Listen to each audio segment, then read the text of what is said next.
Hi guys, my story today is about the hidden racism amongst Africans in South Africa after apartheid.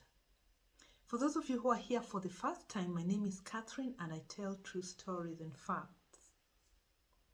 You know, when you're in a foreign country and you meet your fellow Africans or your fellow African, you'll be excited. For example, if a Kenyan sees another Kenyan identified by our big foreheads, you will go and say Sasa, and the other person will say Poa or Fiti. Then you know, oh, you're coming from the same place. You're actually Kenyan. What about the Nigerians? The Nigerians, on the other hand, will come and say Hafa, which means how far. It's another way of greetings to each other, another Nigerian. Then when they get an answer, they'll know, wow, another of our Nigerian, another of our people in a foreign country. And the friendship will develop from there. What about South Africans? There is an incident that I witnessed and that really perturbed me. The same foreign country, it's in a dining hall, people are having their dinner. And if you look around the dining halls in foreign countries, it's like they're grouped. But some people do mix up anyway, but they're grouped. Kenyans on one table, although it's not like they are discriminating or don't socialize with other nationalities, but it just happens that during meal times they like sitting together nationality wise because they have many things to share about. And so this lady from South Africa, Soweto, saw some two South Africans. She was excited because all along she'd been the only South African in the whole place, in the whole workplace. And voila, there are two new ones. So she walked over to their table. May I join you? She asked. My name is Pam, not her real name. I am from Soweto. These other two were from Cape Town, a town known for mixed races, half castes they call them. Africans married to Indians, Indians married to just mixed races are there. So these two looked at her sideways and rolled their eyes and told her point blankly, which really shocked me. I never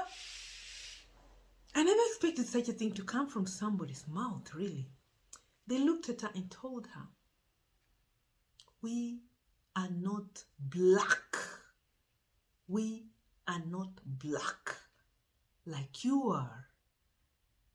You are dirty black and we are not black. So I was wondering, what the hell do they mean by dirty black? As in, South Africa has black, dirty black, I don't know what black. Even the black people are categorized. Now, I paid more attention. And they were like, look at us. Do we look like you? Well, they were colored, I guess. But to me, they looked like black Africans with a light complexion. That's what I'd been thinking all along. It's just on that day that I realized, oh, so they're not pure black. Oh, they are mixed. And what is dirty black? Well, the lady who had asked to join them just walked away. The Soweto lady with her accent. And they burst out laughing. So, since one of them was working, both of them were working in my department, I went and struck a conversation with them and asked them, I thought you're a black lady. And she really defended herself like a lawyer who was really fighting for money. And she was like, look at my hair, touch my hair. She held my hand and put it on her head. How does it feel? I am not black. My hair is soft. And I told her, but your hair can be relaxed even if you're black and it will feel soft. It was like almost a war. I wasn't asking to cause some friction, but I was actually curious. Like, she like, no, I don't have any black ethnicity in me. I mean, but when I would look at her, I will see a black, light-skinned lady. I mean, the features. She looked like a light-skinned black African. She really defended herself, and I told her, okay, no problem, you're not black. You're not black. And she was like, matter of fact, my brother is completely white.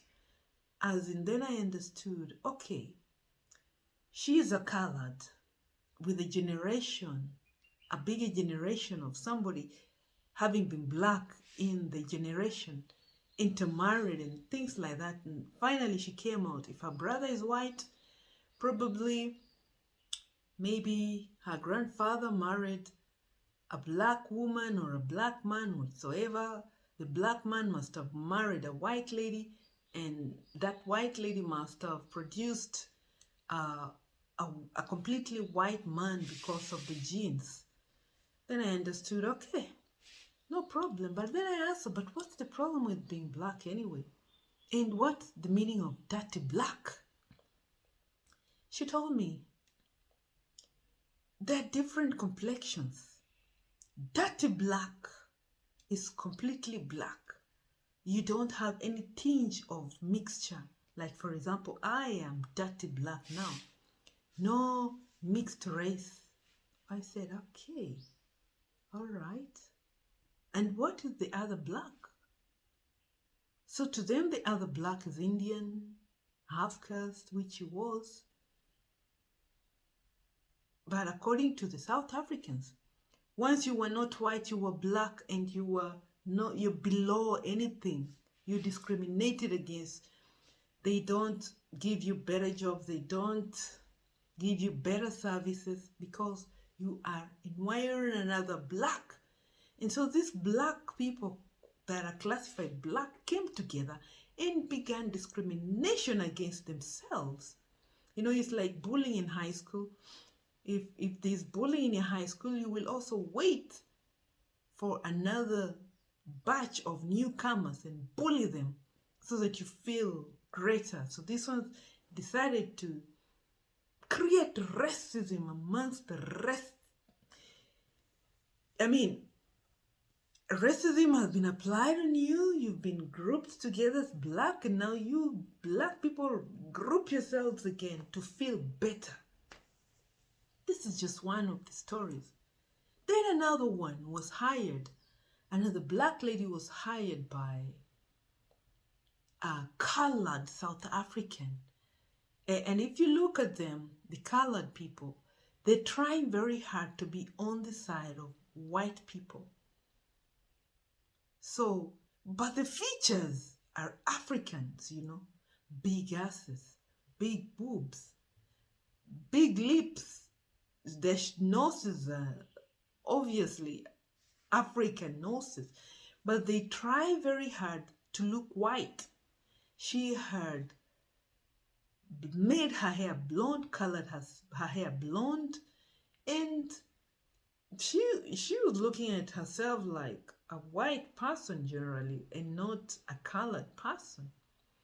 And so when she hired this dirty black, as they call them, African from another country though, she made sure that she applies. They're in a different country, mark you. They're not in South African anymore, but they carry it with them to another country, as in, I can say apartheid has ended on paper, but not mentally. They carry it in their hearts wherever they go. So this black or colored South African manager made sure that this dirty black lady that she had hired gets a taste of South Africa.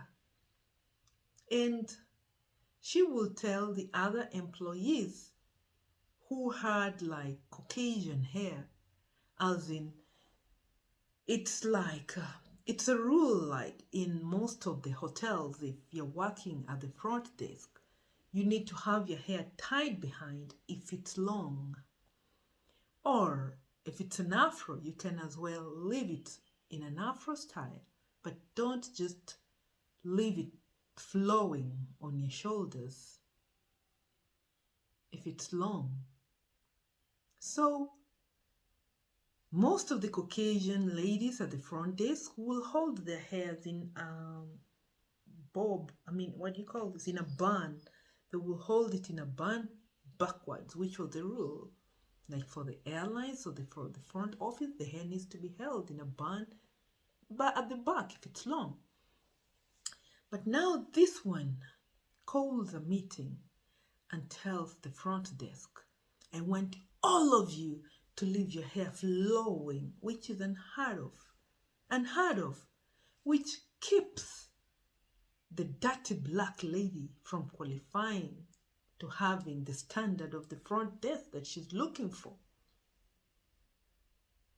I need all of you to have your hair flowing at the front desk. It doesn't make sense.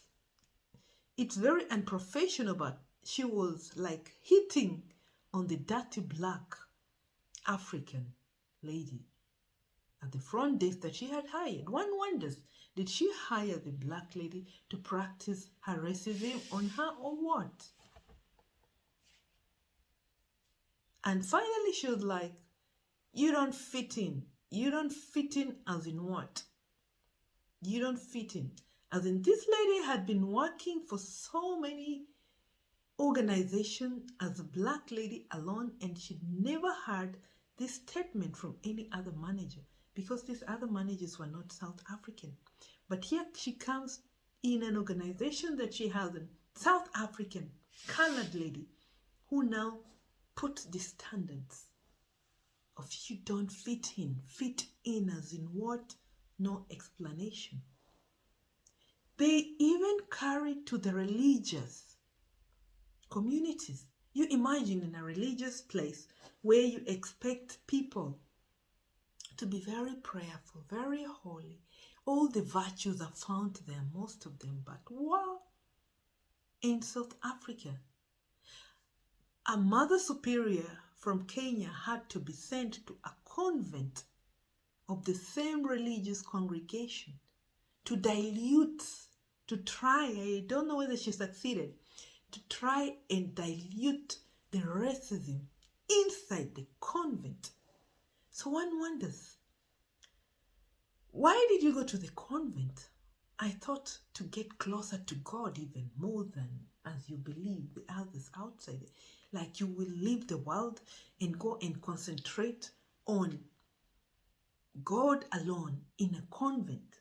And how do you get to God if it's not through the love of your fellow human who are another image and likeness of God? So why did you go to the convent? Why don't you just stay out there and practice your apartheid that is supposedly to have ended in 1994, which is not the fact. Now they turn against each other. They could have just maybe left the white people to rule them. It could have made them be more united. One wonders. So what is the root of all this? Racism against each other. After you've been left for freedom, you've been given freedom. They were expected now to, help each other, bring up Africa as an African. As in, they have freedom to do what they want. They can now develop their country like they wished. But still, it couldn't work out. They created groups, like they call themselves what? What do they call themselves? The Black Elites or the Black Diamonds.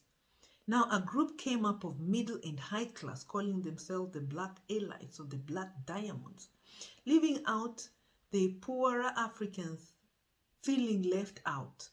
Reason, mostly because of the accent.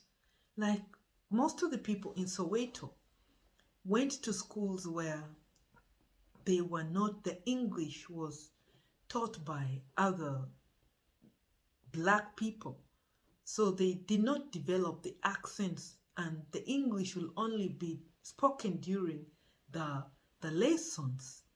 Otherwise, they will, at home they will speak the Xhosa or the languages of South Africa, which are about, I think, 12 or something more.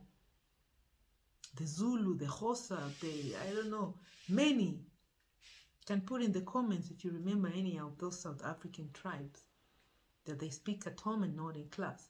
But the higher class that they call themselves will speak it right from home, like they went to better schools, things like that.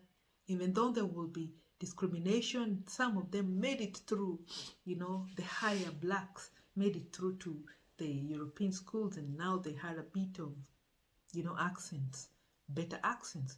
So now they laugh at the ones with bad accents, with a mother tongue interference, and classify them accordingly. And they also discriminate them, classify them according to the color. You're dark, so you don't fit. You're not. You're of a lower class because of your skin tone. You go to the advertisements or modeling jobs, they will look for light skins. While in countries that did not have appetite, like it's long died or whatever, they're looking for pure ebony for models. But South Africa, they're still on light skin blacks. But in most industries, if you look at models, if they're looking for an African model, they need a real African presentation, like very dark skin. It's really bad. They will even look at people like one of them experienced, a South African came to do a photo shoot, and this lady was known as, she has a good physique, and they chose her as the model to go and model for this photo shoot they are making. But the South African photographer was like, no, we cannot take this one because of the lighting. He did not explain properly, what do you mean by the lighting? As in, this lady has done so many photo shoots with different magazines, but the photographers were not South African, and she was black, and they were more on the positive side than any negative. They never mentioned any lighting. So here comes the South African photographer talking of, we need another model because of the lighting. The lighting. I mean, he just meant he needs a lighter model, and that was it. They even look down upon those who live in different townships. You come from a poorer township, so they look down upon you. The poor ones who couldn't go to better schools are looked down upon. So it is still there. They've gone to an extent of even fighting the other black foreigners who come to the country. I don't think they will fight a white person coming to work there. Let's say I'm a white person coming from USA, I'm coming to work in South Africa. Nobody will look at me, but they will look at Zimbabwe, Malawi, coming to work, Nigerians. That's how xenophobia came about. So this is just how there is still hidden racism amongst the blacks of South Africa after apartheid. So when is South Africa gonna get freedom? Freedom from what? Freedom from Africa? Freedom from themselves? How is this gonna get solved? How are they going to start accepting their races? You are definitely black. There's a lot of skin bleaching, But because of the way they were looked down upon by the white Africans, by the white South Africans, it is deeply rooted into themselves. They still don't accept themselves. And they may try to make themselves look better than others by putting them down, intimidating them. And most of them will try to cover up. You'll see like they take a picture with a black person holding them just to cover up. But deep down inside, they still hold that racism. If you like my content, like, share, and subscribe for more of this kind of stories. Ciao!